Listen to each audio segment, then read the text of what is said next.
Here's what's wrong and what's right about Ghostbusters 2.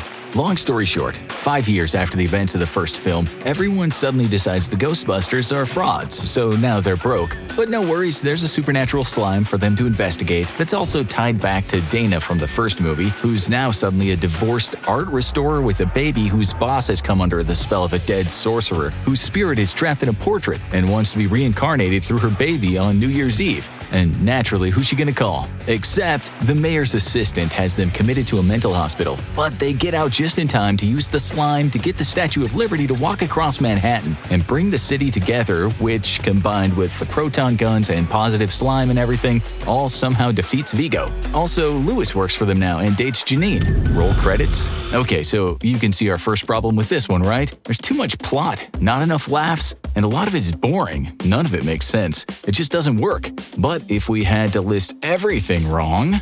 Problem number 1. What's Dana's deal? Within 5 years, she dated Venkman, left Venkman, married another guy, got divorced, had a baby, and became an art restorer? We looked it up. That would require some prerequisite courses and internship, then 2 to 4 years of grad school, then continued education to maintain knowledge of fresh technology, evolving methods of conservation and restoration, etc. But for Dana, somehow this is just a part-time thing. Enjoyed working here, but now that my baby's a little older, I'm gonna try to go back to the orchestra.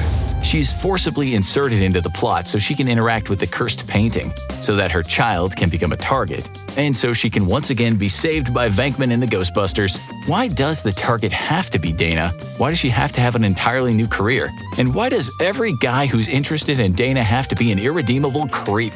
And yes, we mean every guy.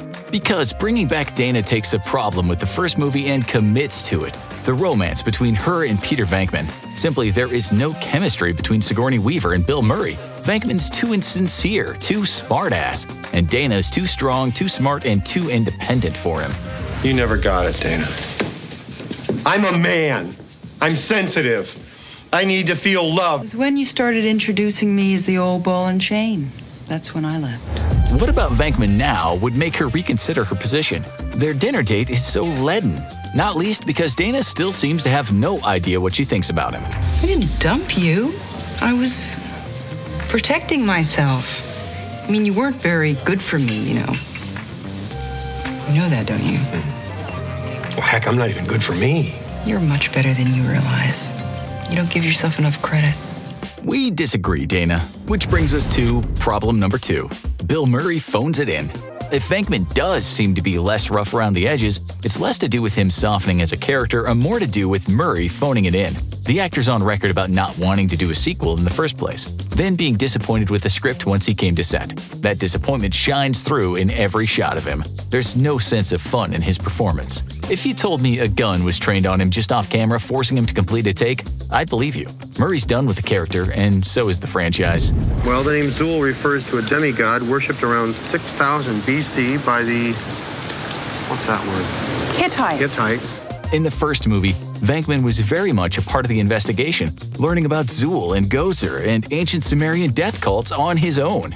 In this movie, he's mostly trying to prove he's a good dad, while the others take on an actual investigation. The lead of the original movie has become superfluous in an overstuffed script. Don't look at me. I think these people are completely nuts. Problem number 3. Sidekick issues. A script that insists on bringing back Louis Tully. Remember him in the first movie? He was an accountant living across the hall from Dana, who was possessed to become Gozer's keymaster. Suddenly, having gone to night law school, he's become an attorney and represents the Ghostbusters after they're arrested for, I guess, ghost busting without a license and causing a blackout. Point is, the script suddenly demands he appear. And I guess he doesn't have any other clients because suddenly he's working for them. Like, actually in their offices. We assume he's now their accountant? And over the course of a month, the movie establishes early on that it's the Christmas season and ends on New Year's Eve. He winds up falling for Janine Melnitz, who's gotten a makeover to better complement her animated counterpart from the real Ghostbusters TV show. That romance gets his own gag-filled subplot with very few laughs. But back to the point. Part of Lewis's arc, I guess, is to become the 5th Ghostbuster. It's barely addressed until the end, but if that was an idea all along, why not just commit to it? Follow his storyline so we can get an actual arc. Or how about this, Winston? For the first third of the movie, Winston's barely there. He shows up for a birthday party. shows up just long enough in court to leave, then comes back once they reopen for business. Unlike the other three, we've never gotten to know Winston outside of busting. The closest we've come is a conversation about God and the apocalypse between him and Ray in the first one. Hey, Ray, do you believe in God? Never met him. Yeah, well, I do.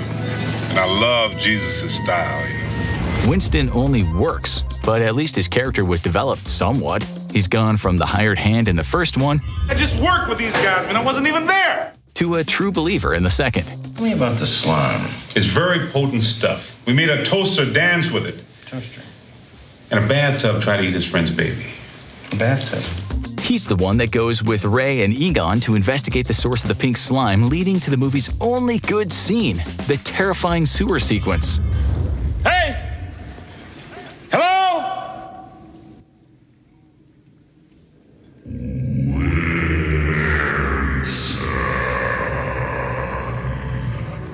Okay, I'm out of here.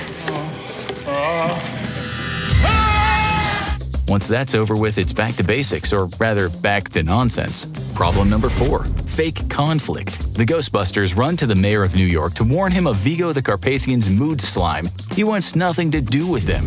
What am I supposed to do? Go on television and tell 10 million people they have to be nice to each other? Being miserable and treating other people like dirt is every New Yorker's God-given right. In fact, everyone in New York decided the Ghostbusters are frauds and ghosts aren't real. My dad says you guys are full of crap. This despite everyone seeing this Stay Puft Marshmallow Man taking a stroll through the city, and another dimension opened up atop a residential tower. They were cheered at the end of that movie. If you told us it was just the constant cleanup afterward that made people resent the Ghostbusters, we'd believe you. Conjured up a 100-foot marshmallow man through the top 3 floors off an uptown high-rise, ended up getting sued by every state, county, and city agency in New York. But now we have to believe that everyone else now believes they're fakes? Law does not recognize the existence of ghosts. I don't believe in them either. So much so that the mayor has to distance himself from them? Look, you stay away from the mayor. He's running for governor next fall, and the last thing we need is for him to be associated with two-bit frauds and publicity hounds like you and your friends. Even after the ghost completely took over a courtroom in front of multiple witnesses and dragged the skeptical prosecutor out the door. But then why did he meet with them at all? And why bother with the false delay of getting them committed when the whole idea lasts literally one scene? If the idea is to delay their getting to the museum and saving Dana, I feel like them driving through New York City, then taking a boat to the Statue of Liberty, climbing up the Statue of Liberty's crown, getting the Statue of Liberty to walk across the bay, out of the water, and to the museum all during New Year's Eve traffic. Well, I think that takes enough time, don't you? Problem number 5. The villain. We haven't even gotten into the villain's plot yet. Apparently, he needs the body of a child to possess so that he can grow up into his final form and take over the world, like Damien in The Omen or the baby in Rosemary's Baby. He enlists the help of Janosch, who does absolutely nothing, except once near the end when he astrally projects and kidnaps the baby with hitherto unseen supernatural powers. Even though Vigo already seems to be manipulating things by setting fire to the Ghostbusters lab and sending the slime to try to physically take Dana and the child. Seriously, what does Vigo need Janosch for? Come to that, what does he need the baby for? The guy manifests a physical form of himself anyway. Just going by what the movie itself has stated are the rules, none of it makes sense. Problem number 6. Cash grabs. If all that wasn't enough, it indulges in some of the most distracting cross-promotion in mainstream film. The appearance of Slimer and the makeover for Janine are cash-ins on the popularity and design of the Saturday morning cartoon spin-off that began in 1986. They even changed their sign, car, and costumes to incorporate the new movie's logo, the better-to-sell Halloween costumes. Their ad says it all. You mean the Ghostbusters hot beverage thermal mug and free balloons for the kids? It's a cynical example of movies as marketing. Problem number 7. Pointless cameos. As if the nonsensical, overcomplicated plot wasn't enough, the last hour contains a barrage of random cameos. Cheech Marin, better late than never. Bobby Brown, Ghostbusters! How you doing? Ben Stein, there's this shelving over the Manhattan Museum of Art. We can't make a dent. And the voice, but not the face, of Max von Sydow. On a mountain of skulls in the castle of pain, I sat on a throne of blood. Their only purpose, it seems, is to distract you from noticing everything that's wrong. But that's the movie in a nutshell. Moments for the sake of moments, nothing meshing. The original might be a comedy classic, but the sequel should stay dead and buried.